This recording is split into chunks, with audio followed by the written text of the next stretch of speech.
সফল হোক, সার্থক হোক আজকের লং মার্চ। রুশ ভারতের দালালেরা হুঁশিয়ার সাবধান, হুঁশিয়ার সাবধান। রুশ ভারতের দালালেরা আমার ভাইয়ের রক্ত সফল হোক, সার্থক হোক আজকের লং মার্চ। রুশ ভারতের দালালেরা হুঁশিয়ার সাবধান, যেই লং মার্চের কর্মসূচি দিয়েছে, এটা ভারতকে আমরা একটা লাল কার্ড হলুদ কার্ড দেখাতে চাই। পরবর্তী অবস্থায় যদি বাংলাদেশকে নিয়ে কোনো সিনেমিনি খেলা হয়, বাংলাদেশ জাতীয়তাবাদী দলের পক্ষ থেকে এবং সমস্ত মুসলমান ভাইদের পক্ষ থেকে ভারতকে লাল কার্ড দেখিয়ে আমরা বিতাড়িত করব। আমরা কোনো পরাশক্তির কাছে মাথা নত করব না। আমরা কোনো পরাধীনতার শৃঙ্খলকে বরণ করব না। আমরা বরঞ্চ এই স্বাধীন রাষ্ট্রে কেউ যদি কোনো ধরনের অন্যায় অবিচার করে এবং অন্যায় হস্তক্ষেপ করে, সেই হস্তক্ষেপ 18 কোটি জনগণকে সাথে নিয়ে আমরা ভারতের বিরুদ্ধে দুর্বার গণ আন্দোলন গড়ে তুলে ভারতকে সমুচিত জবাব দেব ইনশাল্লাহ।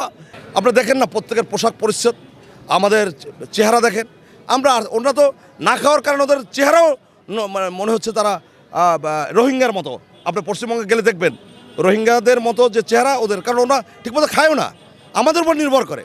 আমরা যাই, তারা ব্যবসা বাণিজ্য করে, সেভাবে তারা চলে, তারা তো পকেটে পয়সা খরচ করে না।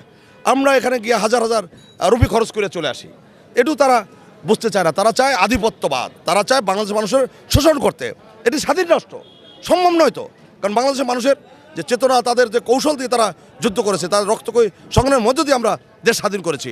আমাদের 30 লক্ষ শহীদের রক্তের বিনিময়ে বাংলাদেশ স্বাধীন হয়েছে। 2 লক্ষ মামুনের ইজ্জতের বিনিময়ে দেশ স্বাধীন হয়েছে। একটি স্বাধীন সার্বভৌম রাষ্ট্রের উপরে যা মন চায় তাই করা যায় না, কারণ আন্তর্জাতিক রীতিনীতি রয়েছে, আন্তর্জাতিক আইন রয়েছে এবং যে ট্রিটি আছে বাংলাদেশের সাথে, আবারও বলছি, সেটি আপনারা নিয়মতান্ত্রিকভাবে বজায় রাখবেন। আপনারা ব্যবসা করেন না, সমস্যা নাই তো। বাংলাদেশ সরকার তো বলেনি যে ব্যবসা করতে পারবেন না, কিন্তু এখন ব্যবসার নামে 1 টাকা ইনভেস্ট করে 20 টাকা নিয়ে যাবেন, শেখ হাসিনা করেছে, আমরা করব না।